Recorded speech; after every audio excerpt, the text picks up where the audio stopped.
So,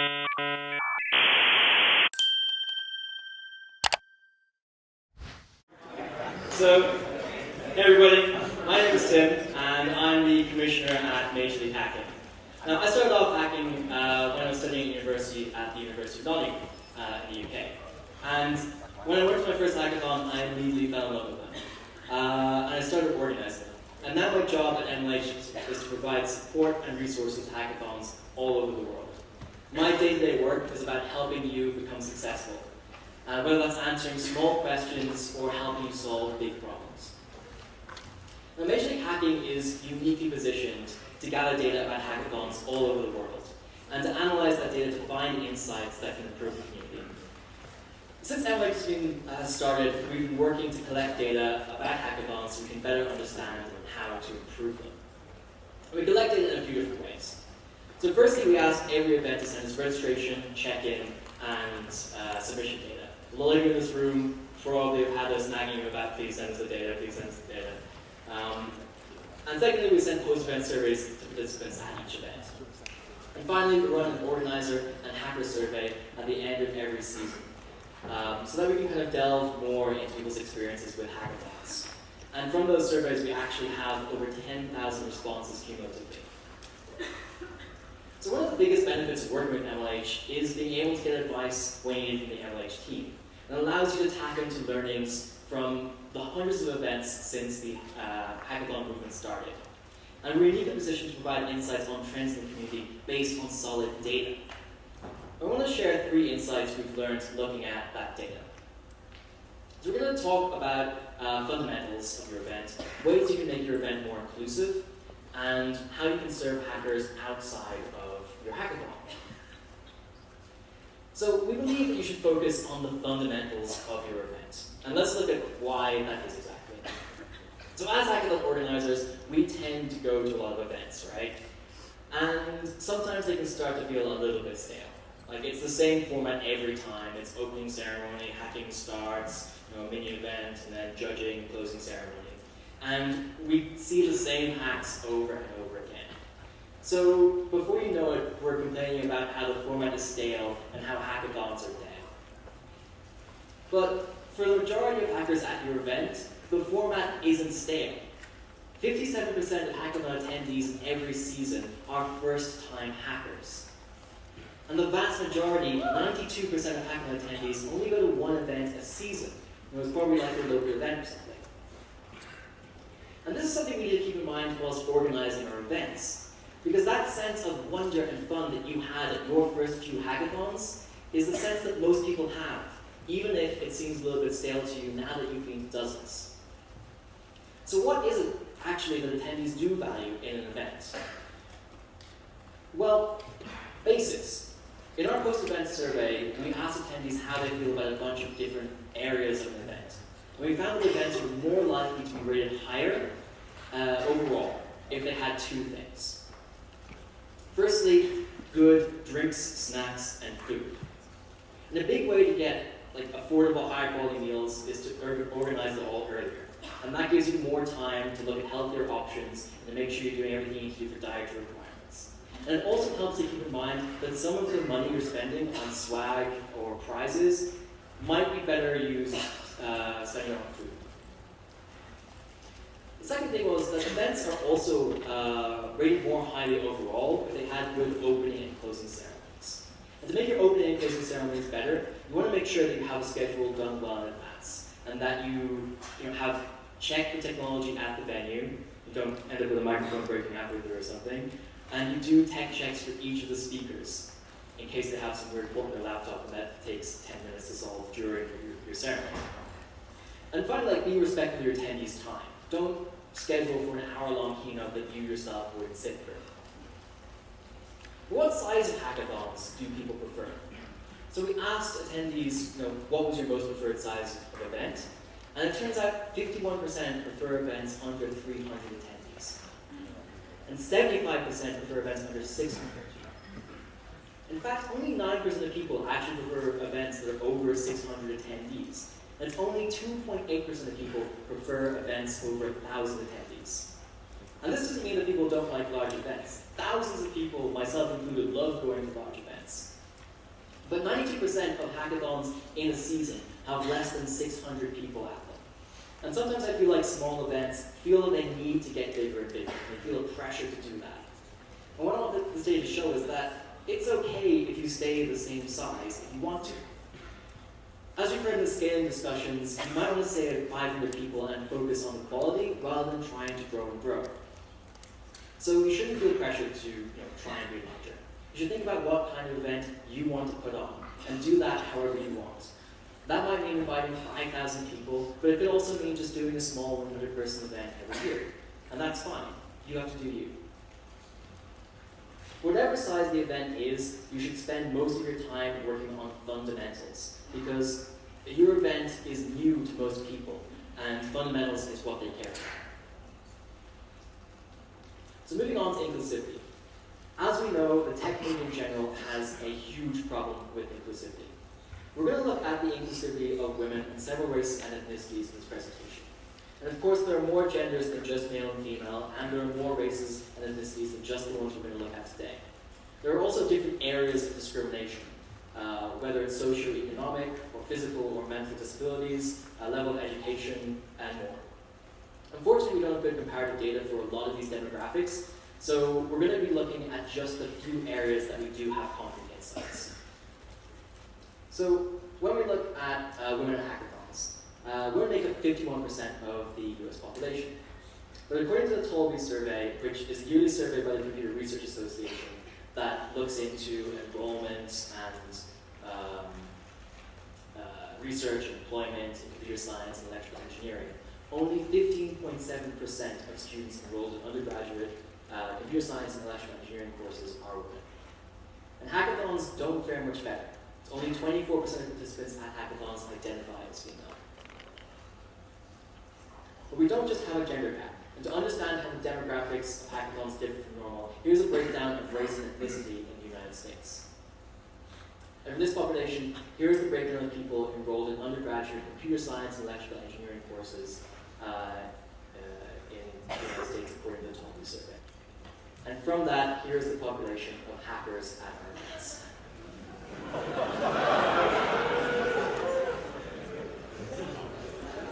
So this underscores that as a community, we should really be focusing not only on increasing the number of women at hackathons, but also the number of Black and Hispanic students. And again, that's not all we should be doing. There are other genders, races, ethnicities, and other types of diversity that we should address. And we're only looking at these specific cases in this presentation because that's what we do have the solid data on currently. Now, I know it can be depressing looking at these numbers, but we have seen some slow change. We've seen women and non-binary hackers jump from 13% to 2013 to 24% today.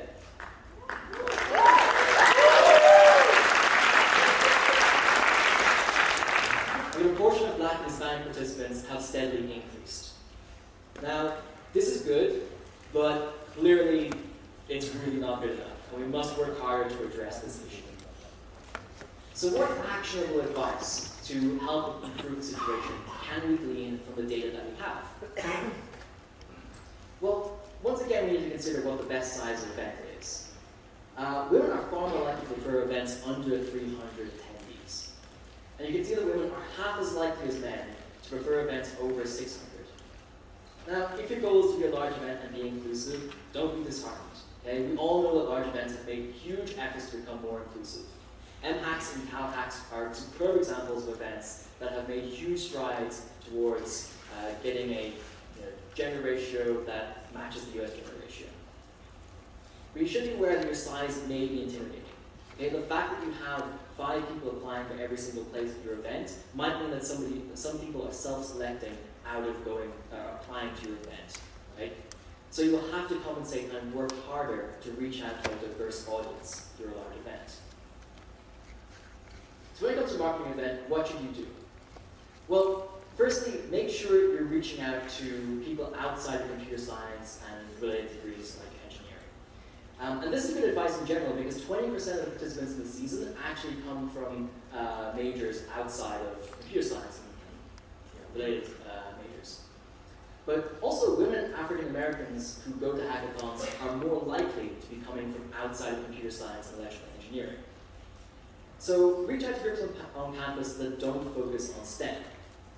Software is leading the world, and programming is a skill that everybody wants to get a better understanding of, as Roger from NetPacks brought up in his talk yesterday. Now, when we ask people the reasons that they don't go to hackathons, one of the top reasons that they list is imposter syndrome. Okay?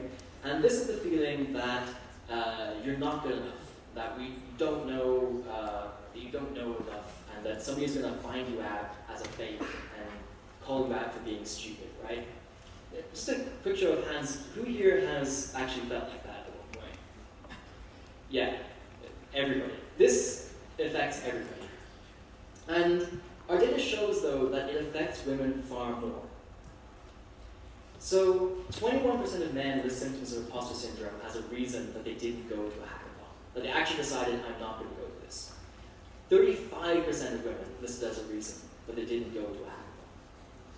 And it's even worse and more pronounced at the start of the academic year, where it's 21% to 38%.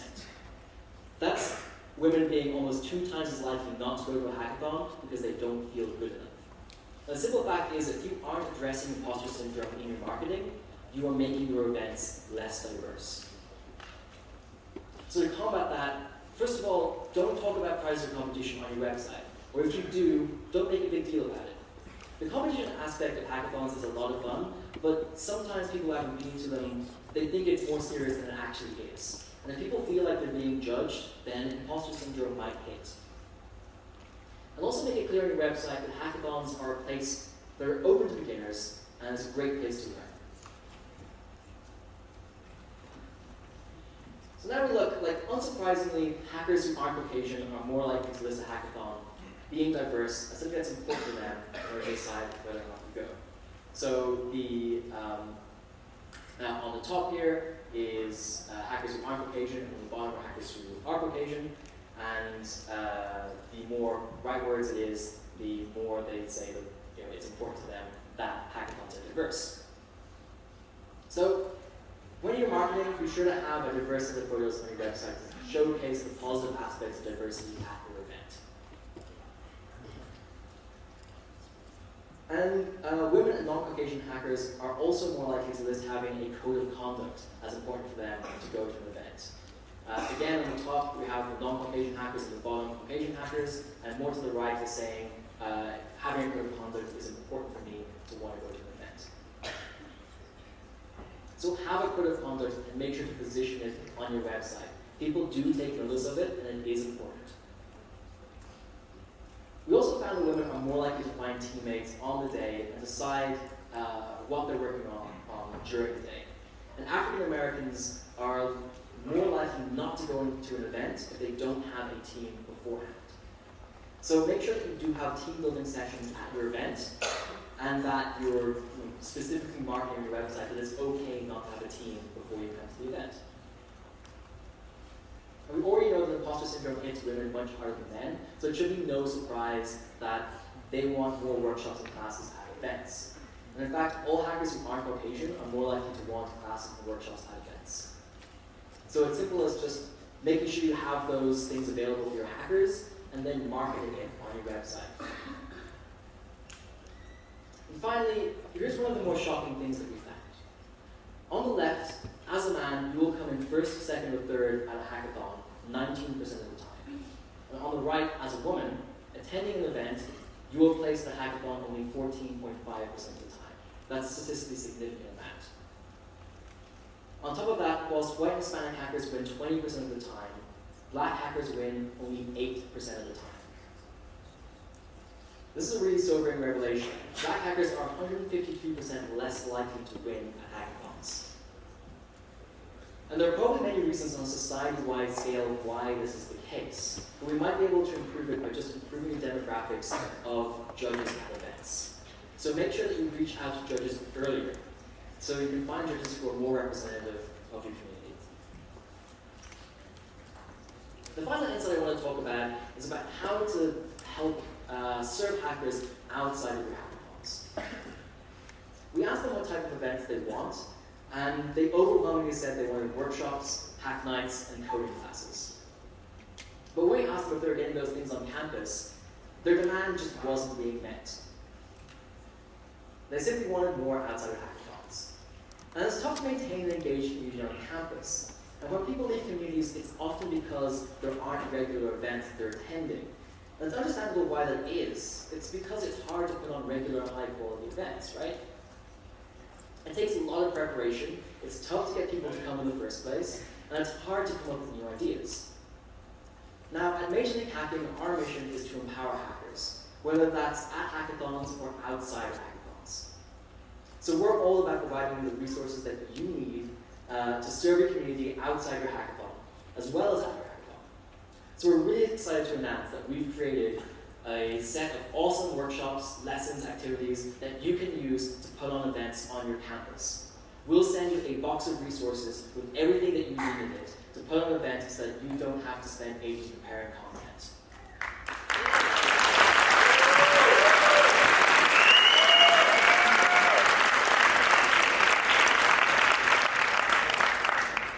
We're calling it localhost, and it will be available for all MLH member events starting the next academic year. So, we have several different activities to choose from, whether it's a lesson on web development, or a workshop on a piece of hardware in a hardware lab, or something that's a fun activity like Nomad. Here's an example of a hardware experience set, including Oculus Rift, Alienware laptop, presentation, lesson plan, stickers, handouts, and posters. We piloted this scheme at a couple of schools around the country, and it's been really popular so far. So we really can't wait for you to try localhost next season. Before we finish though, I want to talk briefly about the future of hackathon data. We're going to continue to measure this data and collect insights from it to share it with the community. And we plan on sharing even more. First of all, every MLH member event will be receiving a post-event report based on the post-event surveys for their event. And that will give you some really good insights into the areas you did well compared to other events and areas that you can improve. We're also planning on anonymizing and releasing as much data as we can. Now, this is going to be an ongoing process, and it will take some time. We are working on making this happen. The data is more about quality than quantity. We should make sure to take extra care that we're collecting data in a usable and useful way. If we receive data which has the wrong schools for participants, or we don't receive check-in data, as a community, we're less able to gather insights from that data. So the more data that we can collect together as a community and the higher quality data that we can collect, the more insights we'll have into how well we're serving hackers and the more improvements that we can make. So that's the end of my talk. Thank you very much.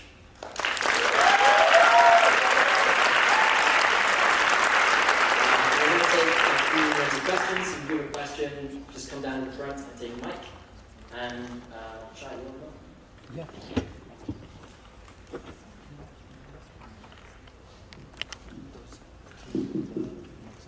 Okay, so I know this doesn't exactly change anything about the statistics in general, but are those win statistics population adjusted?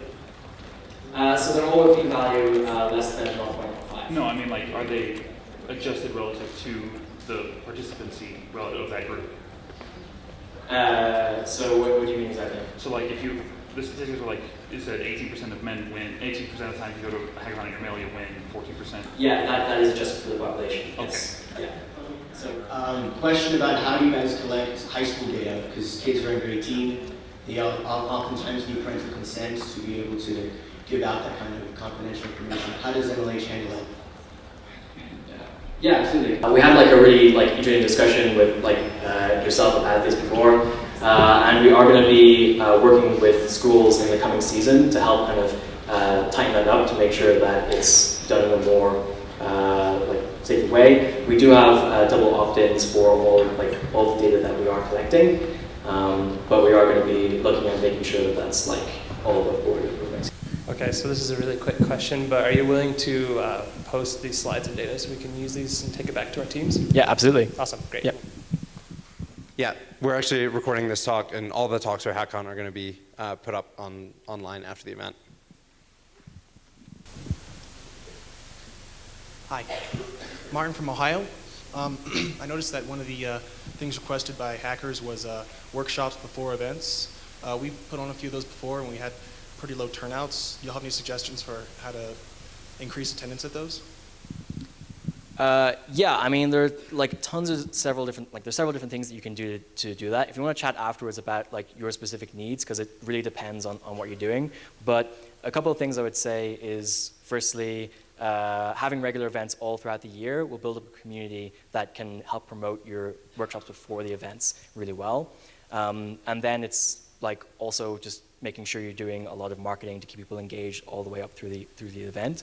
Do you have any points you want to? Yeah. So I think a thing that a lot of hackathons actually fail at is maintaining a marketing engine throughout the year. Usually we see a bit of energy as applications go live, and then it goes into silence for a little bit until you get closer to the event, and then there's maybe a couple tweets once a day, once a week, and just really upping your frequency and making it so that like it's valuable to be following your events Twitter or your events email year round. That way people keep seeing it, and just saying you're doing a workshop once in an email or on one tweet isn't enough. You need to be doing it multiple times, and multiple times even a day as you get closer. Just I think it's the stat is what you need to see something 7 times before you actually internalize it. So that's, you know, a tweet, a poster, hearing about it in front of a class, and, you know, 4 other ways before you actually, you know, have it set in that something's happening. So it's a lot about frequency. Thank you. Sure. Roman, Palantir. When I talk to recruiting, they talk about wanting to talk to the very best talent. As hackathons scale horizontally and we get more and more events, that's a larger surface to hit. How can they achieve that goal better? Okay, well, I think there are several things there. First of all, if you want to attract the very best talent, and you can like explain this to recruiters, then you're going to have to reach out to people who don't feel like they're good, but they are actually really good. And there are so many hackers who don't go to hackathons because they don't feel like they're good enough, but they are phenomenal. I have seen dozens of people who have been like, hey, you should go to this hackathon thing, you're really good. And they're like, no, I'm terrible, I would be terrible at it. And they come and they do something amazing and they're really impressive. And these are people who are Google engineers, they're Facebook engineers, they're engineers at Palantir, and they have this imposter syndrome where they don't feel good enough. So increasing that diversity and making it open to people who feel like they're beginners but actually aren't is going to be helping actually improve the surface area. And you can also do other things for your sponsors to help them reach out to the top talent at your event, such as running like coding challenges, like HackerRank challenges at the event, so they can maybe stratify people and get a better view of who it is. And also hackathons are a competition. Like they will automatically be able to tell, oh, these 10 people are the people I should talk to because they just won, right? Anyway, do you want to? Yeah, I don't know. I think also part of it is that, you know, there's more to like going and working for a company than just being like a great engineer. Like you also have to fit in like culturally, you have to like care about what they're building, and that's I think a lot harder to quantify than like raw talent. And you know, providing them spaces to like share what they're doing and explain what they're doing and make them seem fun will make them more successful in the long run. So. Also something just to point out there is that like, also people at hackathons, like freshmen who come to hackathons, they're not fully trained yet.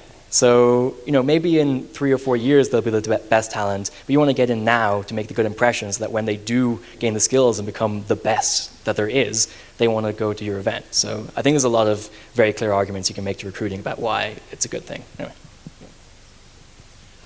Yeah, so you took data that people wanted to or enjoyed opening and closing ceremonies. I was curious if you got any feedback as to like which aspects are most important and maybe least important.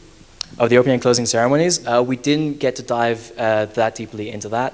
So it's not that they enjoy the opening and closing ceremonies, it's that if they're good, then they're more likely to think your event is good overall. So it might be that, hey, if the opening and closing ceremonies are bad, like say if they're really, really long and drag on and there's a ton of dead space where people aren't talking, then they're going to think worse, right? So I think that's a really interesting thing that we should like delve into some of these statistics more in the future. But right now, I don't think we have any specific things. Yeah. I would check out Eddie's talk from yesterday. I thought it hit all the right marks. I thought it was great. To be clear though, drinks, snacks, and food are just as strong. If your hackers love your drinks, snacks, and food, they will love your event. So.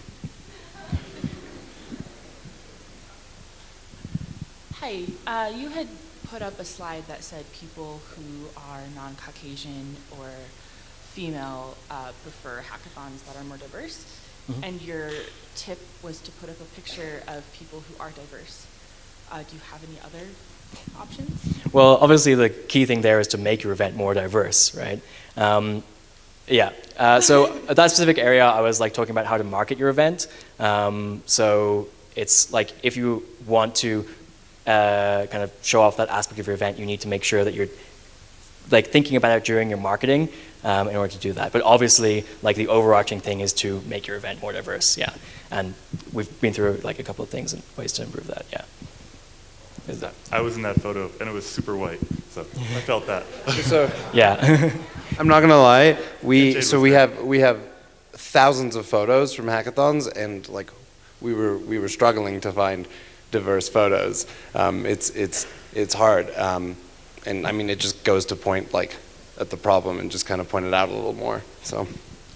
So my question from you, from a sponsor's perspective, have we collected any data from the representatives that companies bring, so we can try to encourage and promote and just kind of track like what role models we're setting at hackathons?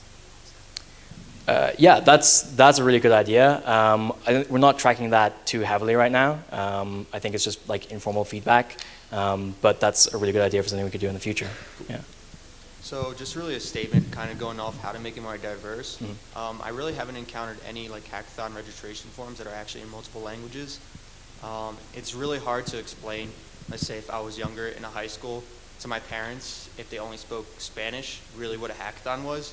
Because it's like, oh, you're just my kid, why would I listen to you? So having something in another language from like an official form would make things a lot better.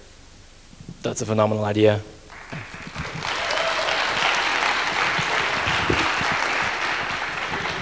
And one thing to add on that note is that we have a pretty large number of events in Mexico where the entire hackathon website's registration are in Spanish. So if you need resources, talk to Pablo, who's a coach here from Mexico, and he might be able to help you with that. Cool. So I think that's our last question. Give them all a round of applause.